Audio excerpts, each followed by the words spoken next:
খালি পকেটে, খালি মানিব্যাগে ঘর থেকে বের হবেন, ভরা পকেটে আপনি ঘরে ফিরবেন ইনশাআল্লাহ। আপনার মানিব্যাগের ভিতরে এই দোয়াটা পরে ফু দিবেন, যেখানে টাকা রাখেন এই দোয়াটা পরে ফু দিবেন, ইনশাআল্লাহ আল্লাহর দেয়া ধন ও সম্পত্তিতে সেই জায়গাটা পরিপূর্ণ হয়ে যাবে যদি আপনি এই দোয়াটা করতে পারেন।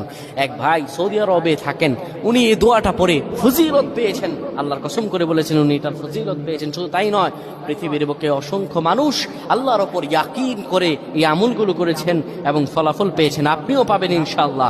আপনার মানিব্যাগে, আপনার যেখানে টাকা রাখেন সেই জায়গায় এই দোয়াটা পরে আপনি ঘর থেকে বের হয়ে যাবেন কাজের উদ্দেশ্যে, আল্লাহ তাআলা কাজ মিলিয়ে দিবেন। ব্যবসার উদ্দেশ্যে বের হয়ে যাবেন, আল্লাহ ব্যবসাতে সফলতা দান করবেন।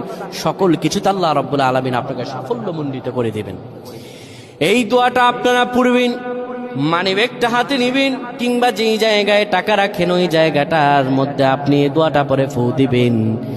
এই দোয়াটা হলো ওয়াকাফা বিল্লাহি ওয়াকিলা।